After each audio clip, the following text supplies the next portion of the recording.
దేవుడి నామానికి వందనాలు. అలాగే దైవజనులకు నాకు హృదయపూర్వకమైన వందనాలు. నా పేరు కీర్తన సార్, మా హస్బెండ్ పేరు భాస్కర్ అండి. మరి నాకు 10 years అవుతుందండి మ్యారేజ్ అయ్యి. 10 years నుంచి నాకు గర్భఫలం లేదు. ఎన్నో మెడిసిన్స్ వాడినాను 10 years, కానీ అసలు 10 yearsలో మాకు ఏం ఫలం లేదు. ఎప్పుడైతే ప్రాఫెసీ విడుదలైందో మా జీవితంలో ప్రాఫెసీ నెరవేర్చబడింది. అయితే నేను ఎంతో ప్రార్థన చేశాను. అయితే అయ్యగారి గురించి నేను తెలుసుకుని ఆయన కోసం ఎంతో ఎదురు చూశాను. వచ్చారు, నా కొరకు ప్రార్థన చేశారు. మమ్మల్ని ఇద్దరిని బ్లెస్ చేసి మా కొరకు ప్రార్థన చేసి మీకు జూన్ లోపల మీరు గర్భం దాల్చబోతున్నారని లాస్ట్ ఇయర్ చెప్పారండి. అలాగే అయ్యగారు చెప్పిన విధంగానే మాకు గర్భం తెరవబడ్డది. జూన్కి ముందే అని చెప్పారు. జూన్కి ముందే మాకు ఏప్రిల్లో మరి దేవుడు గొప్ప కార్యం చేశారు. ప్రార్థన చేసినప్పుడు కూడా మీకు ట్విన్స్ పుట్టబోతున్నారు, 2 మగ పిల్లలు పుట్టబోతున్నారు, 2 కూడా దేవుని సేవలో వాడబడబోతున్నారు అని చెప్పారు. అలాగే మా గర్భం తెరవబడింది అయ్యగారు చెప్పినట్లు. అలాగే మాకు 2 మగ బాబులు పుట్టారండి, 2 బాబులు. అయితే బాబులు పుట్టిన తర్వాత కొంచెం హాస్పిటల్ కొంచెం ఇష్యూ వచ్చింది. అయితే చిన్న బాబుకి బాగా సీరియస్గా ఉండి ఐసీలో పెట్టారు. ఐసీలో పెట్టినప్పుడు బాబు చనిపోయాడు, తీసుకెళ్ళిపోండి అని చెప్పారండి. అయితే నేను వెంటనే మళ్ళీ అయ్యగారితో ప్రార్థన చేయించుకున్నాం. అయితే మీరేం భయపడకండి అమ్మా, దేవుడు గొప్ప అద్భుతం చేయబోతున్నాడు, ఇప్పుడే హీల్ చేయబోతున్నారు అని చెప్పారు.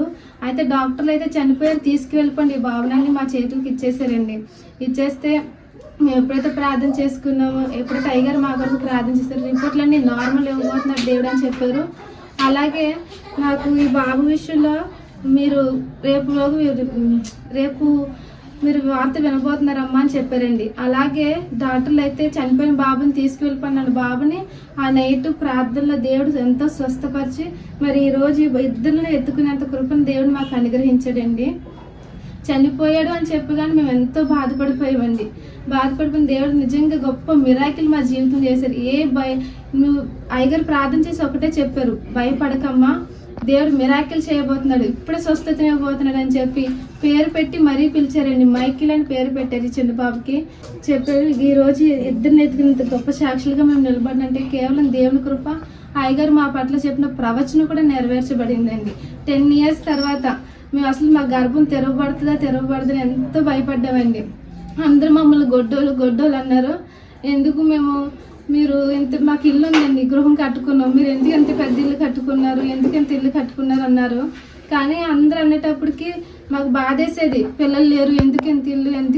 నేను ఒకటే ప్రార్థన చేసింది, దేవా నువ్వు అద్భుతకరుడు కదా, నువ్వు గొప్ప సాక్షిగా మమ్మల్ని నిలబెడతావు కదా అని ప్రార్థన చేసామండి. దేవుడు అట్టి విధంగానే ఈరోజు అందరు ఎదుట మమ్మల్ని సజీవ సాక్షులుగా నిలబెట్టి ఈరోజు ఎత్తుకునే కృపను మాకు దేవుడు అనుగ్రహించాడు. దేవుడు మా పట్ల ఎంతో మేలు చేశారండి. దేవుడు ఈ సాక్షి మా జీవితంలో మేము ఉన్నంత వరకు సజీవ సాక్షులుగా నిలబడాలనుకున్నాం. అలాగే అయ్యగారు చెప్పిన ప్రతి మాట కూడా మా జీవితంలో నెరవేర్చబడిందండి. దేవుడు ఇంత గట్టి కృపనిచ్చినందుకు దేవునికి వందనాలు చెల్లించుకోండి. ఆమేన్.